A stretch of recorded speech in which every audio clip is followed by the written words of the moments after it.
Hürmetli vatandaş, bugünkü leksiyelerimizi başlayımız.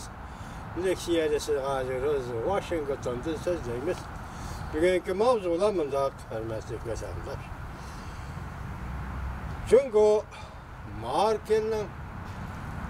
Angela Merkel'in çaqırıqını rədd qılıb, oturmusapılıq raketa şərtnaməsinə qatnaşmaydıqanlığını bildirdi.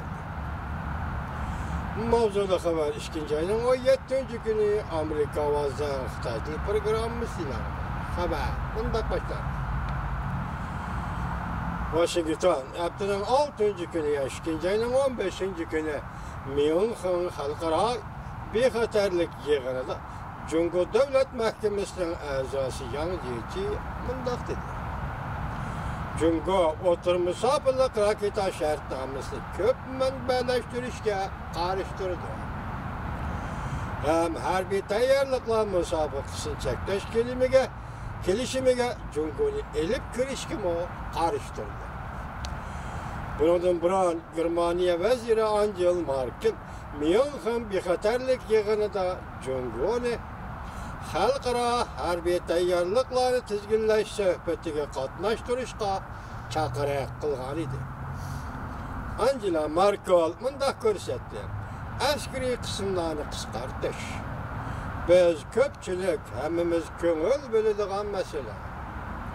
Agar aloqador suhbatlar Amerika, Yevropa ittifoqi, Rossiya o'rtasidan elib berilmasdan belki Cungo'nu öz işçiga oladigan bo'lsa, biz albatta qanoat hosil qilamiz.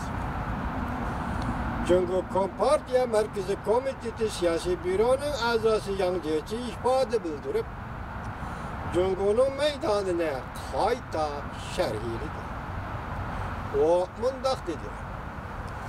Cungo'ning harbiy kuchi faqat o'zini qo'g'daydi. Her qandaq bir devletke tehdit salmaydı. Yani mundaq ko'rsatdi. Oturmusapılıq raketa kelişim muhim rol oynagan edi. Rossiya bilan Amerikadan kelishimga qaytib kelishini umid qilamiz. Angliya Xalqaro strategik tadqiqot o'rni yangi e'lon qilgan dokladida mundaq ko'rsatdi.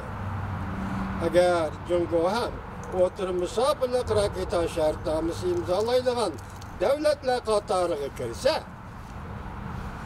Cungo'nun 95%'in artıq raketa ve çarlıqçı raketa quralları hammasi bu şərtnaməyə xilaflıq qılıb yasalğan qurallar bo'ladi. Ana şəhər. Demek Cungo bu şərtnaməyə kirsə vaqtida deydi London, Angliya Xitay hükümeti azı hesap çıkan 95%'in artıq raketa ve qoğluqçı raketalar uruş qurallarının hammasi şərtnaməyə xilaf bo'ladi. Ayada alın vatandaşlıqda.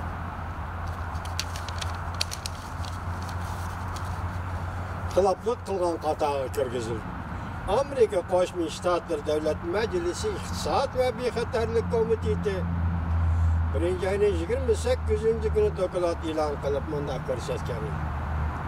Bu şərtnamə Rossiya bilan Amerikaning raketa qurollarini taraqqiy qildirish obdan chekladi.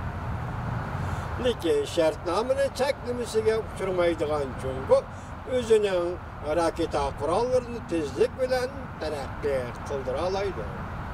Shunlashqa Cungo ham Amerikaning bu şərtnamadan çekinip çıkışıga qarıştırdı. Hem Cungo'nu bu şərtnaməçiga elib kirishga qarıştırdı.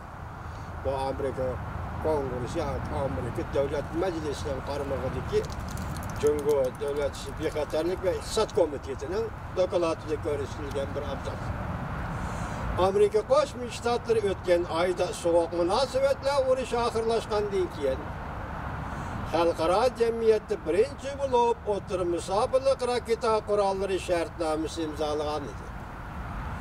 Uzun zamanlardan beri Rossiyanın bu şərtnaməyə xilaf qılğanlığını ayıplagandan başqa Amerika Qo'shma Shtatlarining bu şərtnamədən çekinib chiqishining boshqa bir sababi Amerikaning bu şərtnaməyə qatnaşmagan Cumhur'un etiliş musafisi bu şartnamenin çekilişine uçuraydıgan harekete, uçurmaydıgan harekete, kuralını terakki kıldırıp, orunlaştırıp, her bir iştahı üstünlükle gelişiden ensireydiganlıqıdır.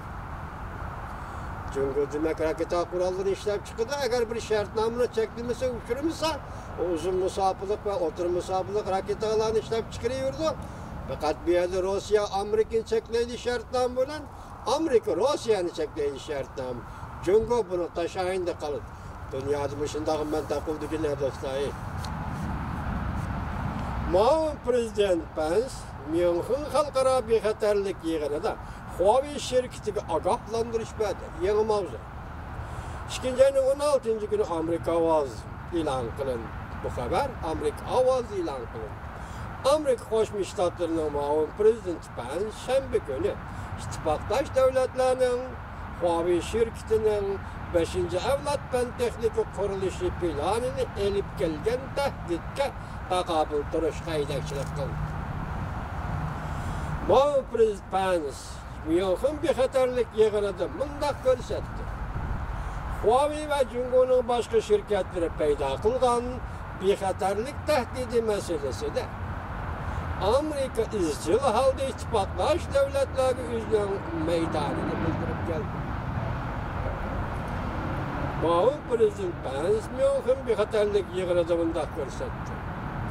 Huawei Cumhur'un başka şirketleri peyda kılgan bexatarlik tehdit meselesi de Amerika izcil halde ittifaktaş devletleri üzerine meydanını bildirip geldi. Demek bu kadar München Halkara Bexatarlik yığınında Amerika Koşmuş Ştatlarının Mağun Prezidenti Pence Huawei şirketiga agahlandırış verdi. Şundan qaraganda bence onun takdiri qandaq bo'ldi, bu yerda bir nima degili bo'lmaydi. Lekin Huawei şirketi agahlandırış, bunu Huawei şirketi qandaq javob qaytardi, onun da qat'iy nazar. Ishqilib Huawei şirketida masala bor degan gap chiqadi.